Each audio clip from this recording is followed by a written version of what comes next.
মাঝরাতে ভোরের ডাকে চলে গেল নতুন বরের কাছে। কষ্ট পায় কমলিনী। হ্যাপি এভার 70 দেখা যাবে আজকের পর্বে। বিস্তারিত জানতে ভিডিও দেখতে লাইক দিয়ে পুরো ভিডিওটি দেখতে থাকুন।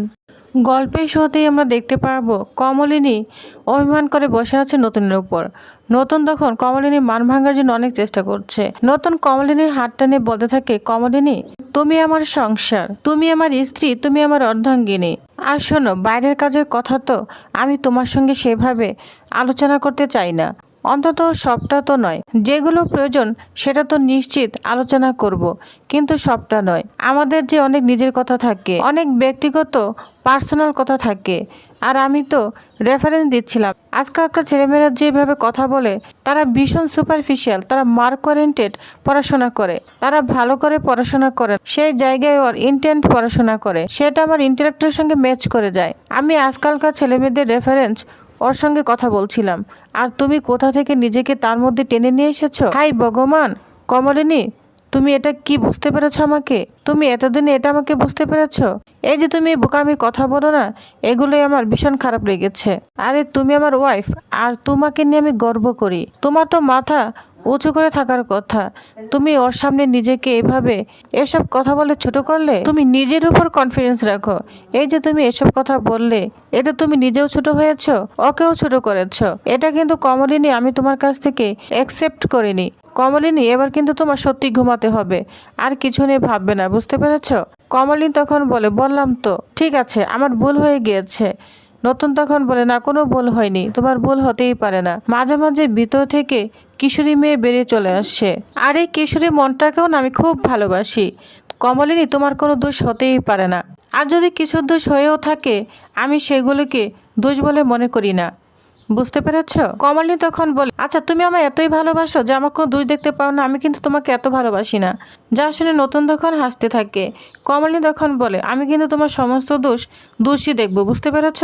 নতুন তখন বলে, বুঝলাম, এবার এসো, ঘুমাতে হবে। তখন নতুন তার কাছে নিয়ে কমলিনীকে ঘুম পাড়িয়ে দেয়। নতুন তখন বলে, শোনো, একটু ঘুমিয়ে নাও, কালকে সকাল সকাল উঠতে হবে তো, অনেক কাজ আছে।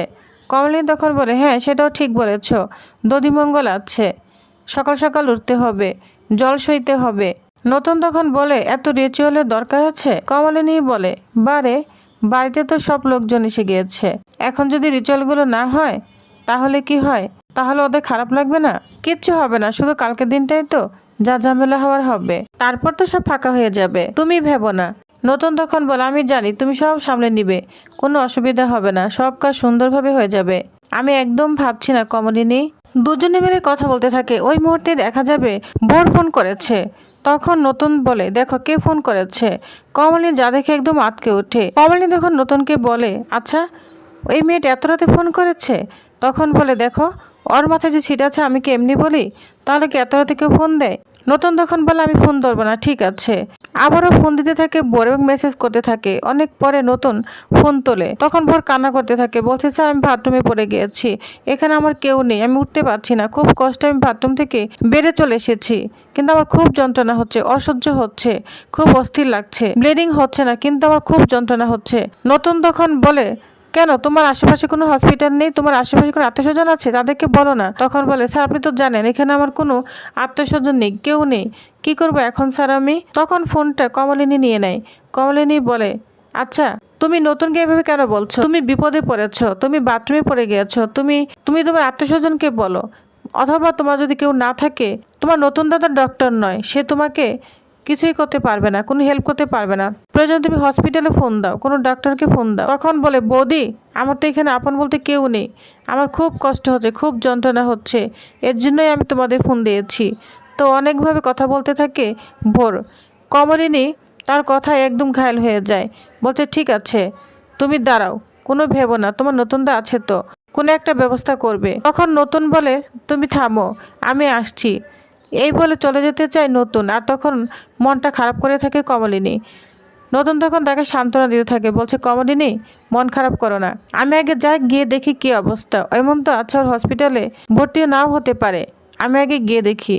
তুমি তো জানো একটা মেয়ে বিপদে পড়েছে, আমি এখানে বসে থাকতে পারবো না, সেরকম আমি লোক নই। কমলিনী তখন বলে, এভাবে কেন বলছো? আমি তো বলছি তুমি যাও। তখন নতুন বলে, হ্যাঁ যাচ্ছি, তুমি আমার অহংকার, এর জন্যই তোমাকে আমি অনেক ভালোবাসি।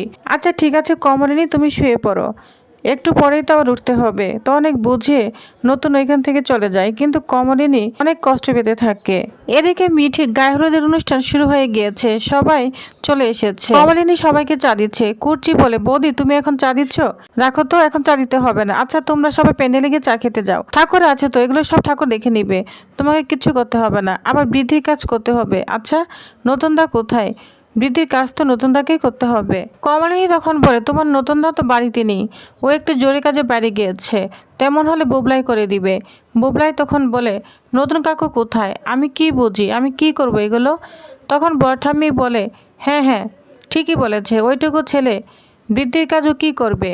নতুন না থাকলে একরকম, আর নতুন যখন আছে, নতুন কোথায় গিয়েছে? নাকি কোনো কেনাকাটা করতে গিয়েছে? ওকেই তো সব দিক সামলাতে হচ্ছে, ছেলেদের তো কোনো দায়িত্বই দেয়নি, সব তো হিমশিম খেয়ে যাচ্ছে। বাবিল তখন বলে, এটা বলে কিন্তু কিছুতেই শুনবো না, গোটা বাড়ির সাজসজ্জা কিন্তু ডেকোরেশন থেকে শুরু করে সব কিন্তু আমি করেছি। মিঠিল তখন বলে, হয়েছে, অনেক হয়েছে, তুমি অনেক কিছুই করেছো, এবার একটু নিজের দিকে তাকাও দয়া করে। দেখো না এই বাড়ির ছেলে বলে তোমাকে মনেই হচ্ছে না, তাহলে এবারে কি মনে হচ্ছে আমাকে বলো? এই নিয়ে দুজন তর্ক করতে থাকে। তখন মিঠিল বলে, শোনো, আমি না খারাপ কথাগুলো না বলতে চাই না, এখানে সবাই আছে তো, গায়ের জামাটা একটু দেখো, জামাই তো নোংরা লেগে গেছে, যাও স্নান করো, জামাটা চেঞ্জ করো। আমি বুঝতে পারি না তুমি সকালবেলা স্নানটা না করে এখানে কেন এসেছো? বাবিল তখন বলে, একটু চুপ করো না, সবাই তো শুনবে। যা শুনে সবাই হাসতে থাকে। এদিকে দেখা যায় অনন্যা চলে এসেছে। অনন্যা এসে বলতে থাকে, বাবা বিয়েবাড়ির কি খবর? অনেক তো আয়োজন চলছে দেখি। রেশমি তখন বলে, তুমি এত দেরি করে এসেছো? ধরতে গেলে তোমারই তো বাড়ির বিয়ে, আর তুমি দেরি করে এসেছো? হ্যাঁ হ্যাঁ ঠিকই তো, সেটা তো আর আমাকে মনে করে দিতে হবে না, মাঝে মাঝে ভুলে যাই যে এটা আমাদের বাড়ির বিয়ে। কমলিনী তখন বলে সর্বজিৎদা কোথায়? উনি এলেন না? তখন অনন্যা বলে, তুমি দেখি সব ভুলে যাও, তোমার সর্বজিৎদা যে জার্মানিতে গিয়েছে এটা তুমি জানো না? ভুলে গিয়েছো? কমলিনী তখন বলে, হ্যাঁ জানি তো, কিন্তু শুনেছিলাম যে কাল ফিরে আসবেন, সেরকমই তো কথা ছিল। অনন্যা তখন বলে, একটা কাজ আটকে গিয়েছে, এর মধ্যে আসতে পারবে বলে মনে হচ্ছে না। যা শুনে কমলিনী একটু মন খারাপ করতে থাকে। অনন্যা তখন বলে, মিঠি তোমার অনন্যা আন্টি এসেছে, একটু আমার সঙ্গে কথা বলো, নাকি শুধু বন্ধুদের সঙ্গে কথা বলবে? মিঠি তখন বলে, না না, তুমি তো মায়ের সঙ্গে কথা বলেছিলে, এসো না বসো। এদিকে মিঠির এক বান্ধবী বলতে থাকে পাশে থেকে, শুন মিঠি, কিষানুদা কিন্তু ফোন করেছিল, কিন্তু তোকে না বলতে নিষেধ করেছে। মিঠি তখন বলে, তাহলে কেন বলছিস? তার বন্ধুরা তখন বলে, কিষানু না অনেক ভালো ছেলে, অনেক মাই ডিয়ার, একদিন দেখা হয়েছে, আমাদের সঙ্গে ভাব জমে গিয়েছে। মিঠি তখন বলে, হ্যাঁ সব মাইন্ডের না তোদের সঙ্গে, আর আমার সঙ্গে সব রেস্ট্রিকশন। এটা নিয়ে বন্ধুরা মজা করতে থাকে। অন্যদিকে অনন্যা মিঠিকে একজোড়া কানের দুল উপহার দেয়। মিঠি অনেক খুশি হয়ে যায়, তাকে প্রণাম করতে থাকে। এটা নিয়েও কথা শোনাতে থাকে অনন্যা, বলছে 15-2 লাখ টাকা দাম। তখন চোরটামি বলে, তাহলে এত দাম তোমার দেওয়ার কি দরকার ছিল? অনন্যা বলে, হ্যাঁ আমরা না মানুষকে আবার কম দামি জিনিস দিতে পারি না, বেশি দামি দেই, বুঝতে পেরেছ? কুর্চি তখন বলে, আচ্ছা তুমি কত টাকাতে দিয়েছো এটা তো এখানে বলার কোনো দরকার ছিল না, তাই না? তো এটা নিয়ে কথা চলতে থাকে। তখন অন্না বলে, ঠিক আছে আমি উঠি, আমি আর এসবের মধ্যে নেই।